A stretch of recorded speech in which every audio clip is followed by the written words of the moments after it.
Today's Daf Yomi on the bottom of 35b. Today's Daf Yomi is 36a. So it says Rabbi Avo in the name of Rabbi Yochanan, Kol Yisurin Shabbat Torah, all the prohibitions of the Torah, Ein Heter Mitzdaref L'Isur. So we're going to spend a few days talking about the laws of kosher and non-kosher. And ironically, we get there from track day Nazir. So that we say all the prohibitions of the Torah, we're not going to combine a permitted item with a prohibited item to make the requisite amount. In general, in the Torah, in the Talmud, according to Jewish law, we have an amount that you need to do in order to be liable, called a shiur, the amount. So, for example, the amount that you need to eat of pork in order to be liable for eating pork, or to get punished for eating pork. So that's what's called, let's say, an olive size amount. So generally speaking, it says Rabbi Yochanan, in Rabbi Avo in the name of Rabbi Yochanan, if you combine, let's say, half an olive size amount of pork with half an olive size amount of meat from Shalom's or Moti's or wherever, or 7 Mile Market, generally speaking, we're going to say you haven't eaten an olive size amount, so you're not liable. But when it comes to Nazir, says Rabbi Yochanan, the prohibitions of Nazir, if you take a half an olive size of grape, or a revi'it, if it's in the liquid form, according to one opinion in the Mishnah, and you combine it with bread, and the bread makes a full amount, the revi'it or the olive size amount, then we'll say it combines.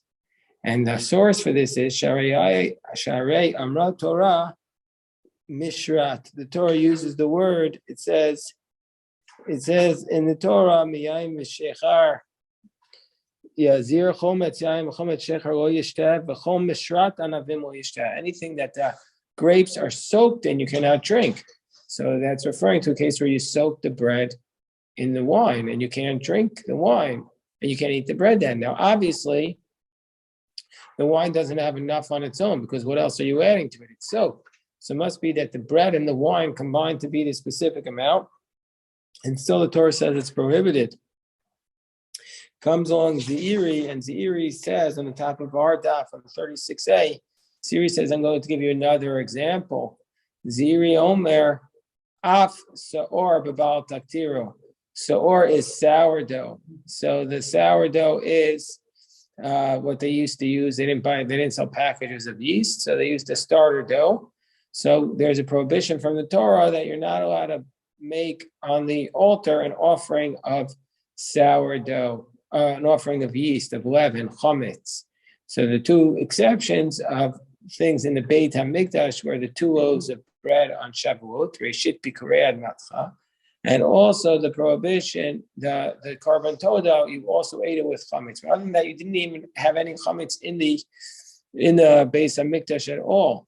So now, as the Iri says, when it comes to the prohibition of Baal Taktir, of bringing an offering of chametz on the altar, also, let's say that the prohibition is an olive size amount, but let's say you have a half an olive size of chametz and a half an olive size of matzah, and you bring it as a korban, then you're going to be in violation. So Ziri says it's not just Nazir, it's also Saor. Says the Gemara, come on, so it must be that Ziri, who says that Saor is included in this concept of Heter Mitzdaref L'Isur. I just want to pause for a moment. Concept of Heter Mitzdaref L'Isur, the Noam Elimelech, Rabbi Elimelech of Azhensk, the Alter Rebbe, not my Alter Rebbe, my Alter Zeta, the Zeta. He says, Heter Mitzdaref L'Isur is to teach us this idea that you can be involved in something, you can be innocent, but if you're doing it with somebody else who's a problem, then your heter is going to be connected to that prohibition, and it'll taint everything. One bad apple ruins the whole bunch. You ever hear of that expression? So one bad apple will spoil everything. Heter mitzdaref l'isur. He also says about the concept we're going to get to in tomorrow's daf, which is called the tam ki'ikar. That let's say you just have the taste, which is the Gemara is going to discuss it in this context. So let's say you just have the taste. Let's say the pork falls in and you pull out the piece of pork from the pot, from the chicken soup, but the taste of the pork is still there. It's as though the essential prohibition is still there. That's the concept called tam ki'ikar. Says the Noam Enoch that the taste of the sin is actually the essence of the sin. You're just tasting the sin. You're not actually doing it. You're just tasting it. You're getting excited by it. You have a taste of the sin. That's the ikar. That's the main source of the sin. That's what drives sin. So anyway, this is how he takes these esoteric legal topics and brings them straight into our hearts, like a sword piercing the armor. So anyway, so coming back to our Gemara, so Zeiri says also the Seor is in Baal Taktira. So it must be that Gemara assumes that Zeiri must be like the position of Rabbi Elazar, the Darish call, that he's going to exclude, he's going to say that Heter is Mitzdaref for Isser because he says it's like the position of Rabbi Elazar, which we see elsewhere in Shas, that wherever he says the word kol, because it says by the prohibition of Baal Taktira, because it says there, in the Torah, kol seor v'kol davash lo saktir v'menu yishel Hashem. He used the word kol, and so therefore he expounds the word kol to teach us this concept with respect to the heter is mitzdaref iser, and it teaches us this concept that the permitted will combine with the prohibited to make the required shiur. So the Gemara asks the question: well, the word kol appears elsewhere in Torah, appears several places, but it also says with respect to the prohibition of chametz, it says kol machmetzes lo tochel. You can't eat any chametz. So why don't we say that heter is mitzdaref for Easter also with respect to chametz? The Gemara says inachinami. Yes, it is. It is. It does apply in that case too. So why does Zeiri just say it by the prohibition of bringing chametz on the altar, not the prohibition of owning chametz on Pesach? Why does he only use Seor Baal Taktira as his example? Because he's trying to say, I don't agree with the position of Abaye. Lafuke me Abaye. Abaye says you're in violation of this prohibition of Baal Taktira, even if you offer less than the size of an olive. And so therefore, for that reason, Kamash Malan ain't Aktar Pacham Mikazais. So Zeiri wants to say, I don't agree with that you're not in violation until you bring a kazayas. So therefore, to make that point, he says, Heter Mitzdaref for Isser by Baal Taktira, which is not in agreement with Abaye. Okay, so now we've seen so far the two opinions. We've seen Rabbi Avo in the name of Rabbi Yochanan, and we've seen Zeiri. Rabbi Avo in the name of Rabbi Yochanan says, Heter Mitzdaref for Isser by Nazir. And Zeiri says also by cases in the Torah where it says the word kol, by Baal Taktiro, by chametz. So Yosef Ravdimi v'kamer lo hashmaita. So Ravdimi was repeating Rabbi Yochanan's rule, and Ravdimi was sitting, and he was repeating the Rabbi Yochanan's rule that we say heter mitzdaref l'isur by Nazir. So Esvei Abaye challenges him. Abaye challenges Ravdimi. From where? From the following case. It says hamikpah shel truma. Mikpah, I don't know if it's a modern Hebrew word. Is it a modern Hebrew word? Mikpah shel truma. This is a porridge. You have some cereal. Mikpah shel truma. You have some cereal of truma. So it's a grain, and truma is the sacred food given to the Kohen, which non-Kohen's not allowed to eat. And the prohibition is that if he eats an olive-sized amount of it, he's liable for death from heaven. So mikpah shel truma, v'hashum v'hashemen shel chulin. And then you have garlic and oil of chulin there that you're allowed to eat. But guess what? It got mixed into the truma. It got mixed into the mikvah, to the porridge. And then somebody who's a tvul yom. What's a tvul yom? A tvul yom is somebody who is tamei. He's gone to the mikvah, but he has to wait until nightfall in order to eat the truma. And if he touches the truma during the day before he goes before nightfall, he's going to make it disqualified. So this tvul yom, this person touched a portion of this porridge. Then we're going to say pasal es kulan. Then we're going to say it disqualifies the whole thing. Since the main thing is truma, we're going to say he's disqualified. He's disqualified the entire truma because the chulin is just a minor amount, and so therefore we're going to say it's nullified. And we're going to say it's as though since he touches a portion of it, we're going to view the whole food item as though it's all connected, and so he's disqualified everything. Okay, there's nothing there except for the second part. But then, let's say let's say the mikvah is shachulin, but let's say the porridge is not the truma, but the chulin. Vashum vashemen shal truma, and the garlic and the olive are truma. Now, we're going to learn later on in the daf, maybe really tomorrow's daf, that garlic is only rabbinic truma. But it doesn't matter because the oil is biblical truma. So biblical truma falls in. Mikvah shachulin vashum vashemen shal truma. And the biblical truma falls in, the olive oil falls in with the garlic. But now this tefillum didn't touch, he touched only part of it. Now here, the main part is chulin, not truma. So therefore, we're not going to say the entire thing is disqualified. We're going to say, well, pasal al makom maga. The only part that he's disqualified is the exact place that he touched. So Abai is going to say why this is a question on Rav Dimi. And so Abai then says, and they discuss this Mishnah, which is a Mishnah in Pesachim. They discussed this Mishnah, and they explained what does it mean.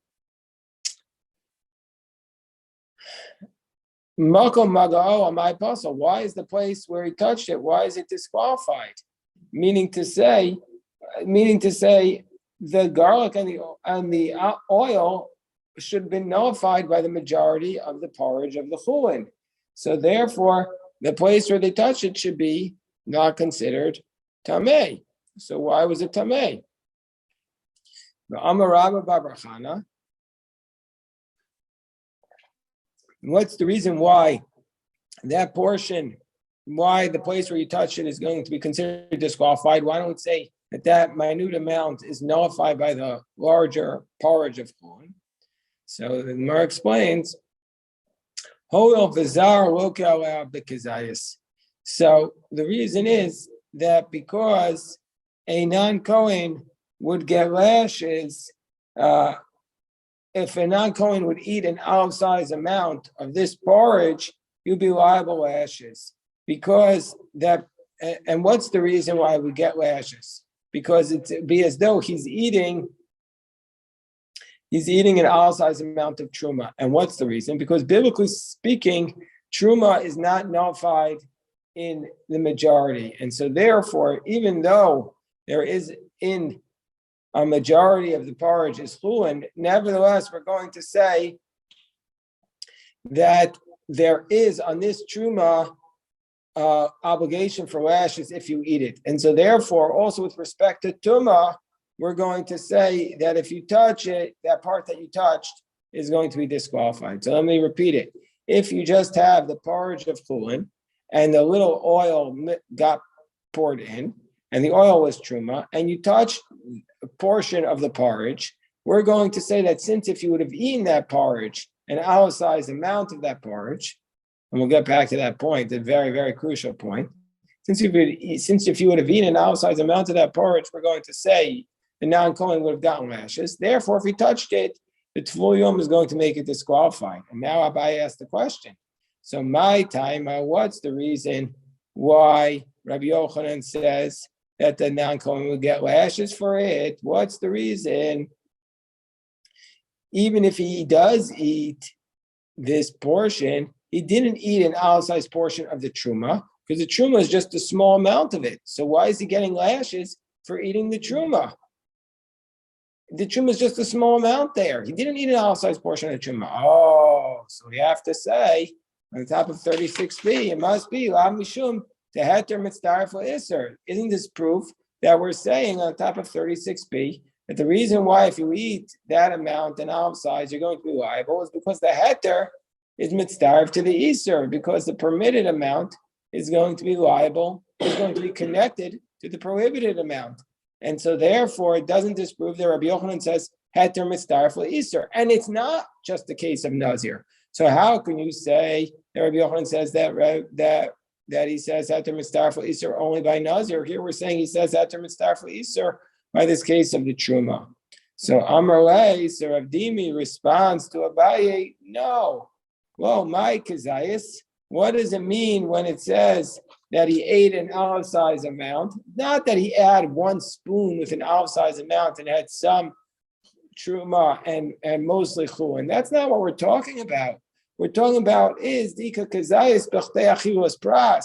We're going to say that he ate a kazayis over a period of time it takes to eat a loaf of bread, anywhere from 2 minutes to 9 minutes, whatever the amount, meaning he kept eating from this porridge. And so therefore, since he kept eating from this porridge, he would get lashes from it, not because of the chulin in it, but because there was the truma in it, which he ate over 9 minutes. He kept eating the food. It has enough oil in it that you're going to get an olive size amount. So the Gemara says, well, if you're going to say that, v'achilas pras d'oraisa, do you mean to say, says the Gemara, that this concept that if you eat something over this length of time, that biblically speaking you would get lashes, that it's not just limited that's not just a rabbinic concept that you can't eat it over this amount of time, but biblically speaking we even give you lashes? Is that what you're really saying? And the Gemara says, and that's what Rabbi Yochanan would say, that biblically speaking you would get lashes because of this concept of achilas kedei achilas pras. So if you ate the truma, if you ate this porridge which has the truma oil in it over a period of several minutes, you're going to get the lashes. The Gemara says, well, but I'm going to ask you a different question if that's what you're saying. Says Abaye back to Rav Dimi. If that's the case, you say achilas kedei achilas pras is a biblical concept. We have another concept, another dispute. This relates to chametz and Pesach, about a dish called the kutach habavli. This is the kutach habavli was this dish which was made up of some moldy bread with some milk and some spices, and they used to use it as a dip. They didn't eat it all at once; they used it as a dip. Okay, fine. It was their zatar of their day or whatever, their slug, whatever. They used to dip their spice. They used to use it as very spicy food. So, but there was a dispute between the Chachamim and Rebbe Elazar about somebody who eats the kutach habavli on Pesach. So kutach habavli has chametz in it. Whether or not you're going to get lashes for eating a mixture of chametz on Pesach. Rebbe Elazar says from the fact that it says in the verse kol machmetzes osochelu, that he says you're going to get lashes for taruvos of chametz. But so whereas the rabbis say you're not going to get lashes for eating the kutach habavli. So the Gemara says, well, if that's the case,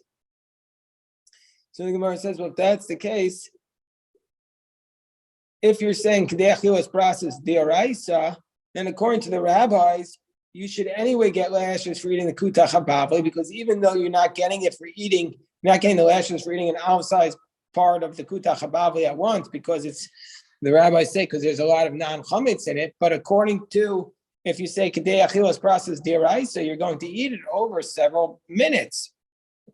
So therefore, it doesn't disprove that kedei achilas pras is not biblical. Rav Dimi responds to Abaye, no, hanach kutach habavli teleika kazayis b'chtei achilas pras, because there isn't even kazayis in the time it takes to eat achilas pras. Why? Meaning to say, you won't even be getting an olive-sized amount in the time it takes to eat a loaf of bread, because idika sharfei mishraf batal daito etzel called them. Let's say the guy would just guzzle this kutach habavli. Well, that's not considered eating, because that's like you just guzzle hot sauce. Never seen anybody do that.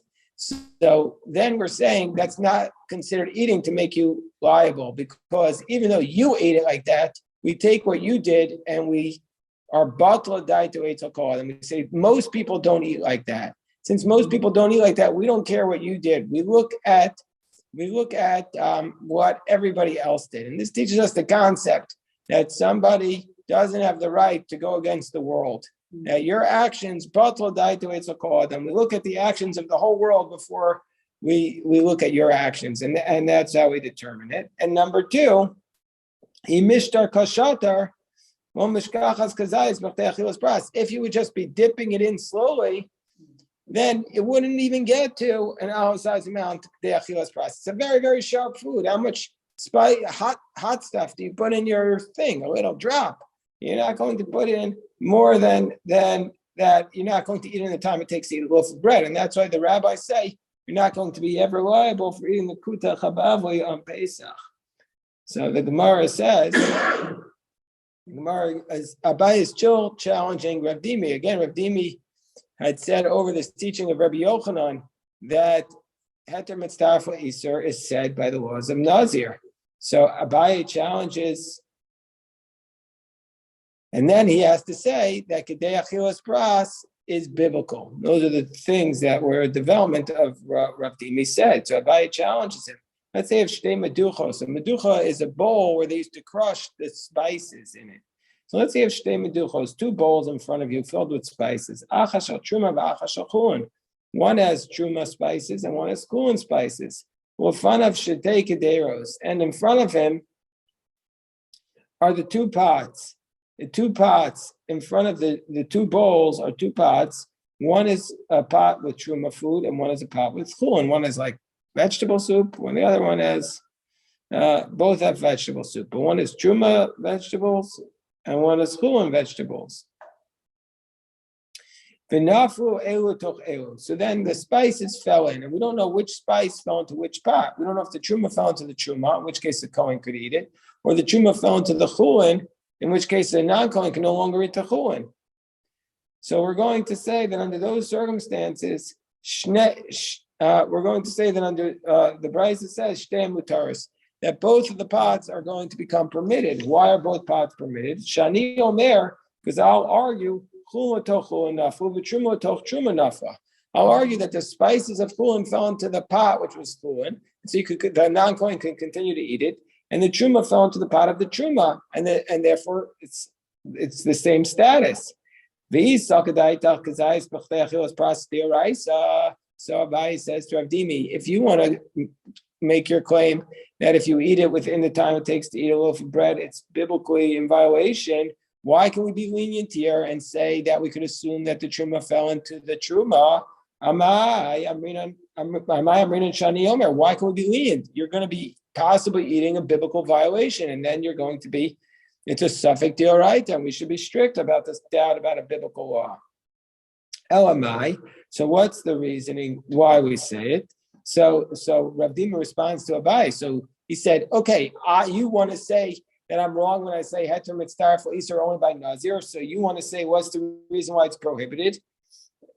So your concept is you don't say Chila Prasis Deraita. You say the reason why it's prohibited in these cases is because Heter is Mitzdarfel Isur. Well then, fine. Then also you would have the same problem I would have. Why don't we just say here also that Heter is mitzdarf to the Isur, and it should also be prohibited? Must be, says Rav Dimi. Don't ask me a question about the truma of spices, because biblically speaking, according to most of the Rishonim, but the Talmud says it right here, the truma of spices is rabbinic truma. The most of the Rishonim say that truma is only on daganti rosh v'tzar, grain, wine, and oil. The Rambam says it's on fruits and vegetables, but according to everybody, on spices is rabbinic truma. And so therefore we could be lenient because it's just rabbinic truma, and then we could say that the spices fell into, the chulin spices fell into the chulin, and the truma spices fell into the truma. Abai again challenges Rav Dimi's position. Again, Rav Dimi is citing that Heter's Mitzdarfel Isur is only by a Nazir, and for this reason, he's going to say that Kedei Achilas Pras is a biblical prohibition. So, Esvei, Shtei Kupos, Achas Shel Truma, Achas Shel Chulin. Let's say you have 2 barrels. One is Truma, one is Chulin. B'fnei and Shtei Sayin, and then you have 2 smaller troughs.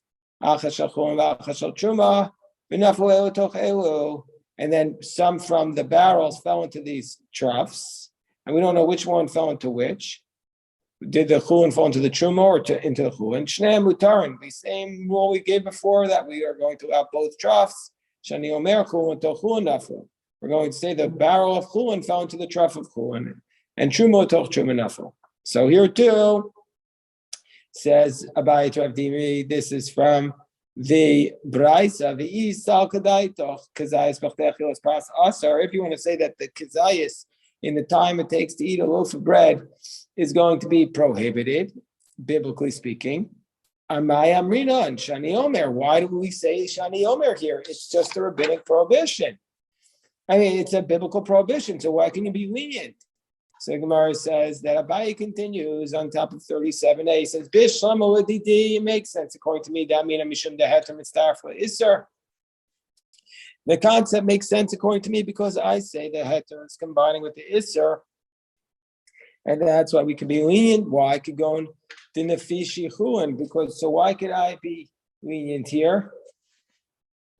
Because the reason why I can be lenient here is because we could say that the Bryce is talking about a case that since the chuan in the basket was since the chuan in the barrel was so much greater than the chuan in the trough, and so therefore when there's a majority of the heter, we're not going to say that the heter is mitzdarif to the isser, and so therefore even if it was certain for us that the truma fell into the chuan, we will not say it's biblically, the tarov is not biblically prohibited. And so therefore, even rabbinically speaking, we're going to say, even though rabbinically speaking, the tarov is prohibited, we're going to be lenient in this case. He says, Bishlam so it makes sense, according to me, that I say that heter combines with the prohibition in all the other prohibitions of the Torah. Makes sense why we're lenient here, because we're talking about a case where there's so much more chuan than the truma that fell in, and so therefore we're not going to say it's prohibited. But but you're going to be eating an half-size amount. You say kazayis is biblical. Well, if that's the case, why do I care how much chuan is there? Why do I care that there's much more chuan than the truma? There's still going to be an amount of truma that you eat in the time it takes to eat a loaf of bread. So that's the question. So the Gemara says, well, let me just read the Mefarish. I also say at the mitzvah for Easter. Here we can't say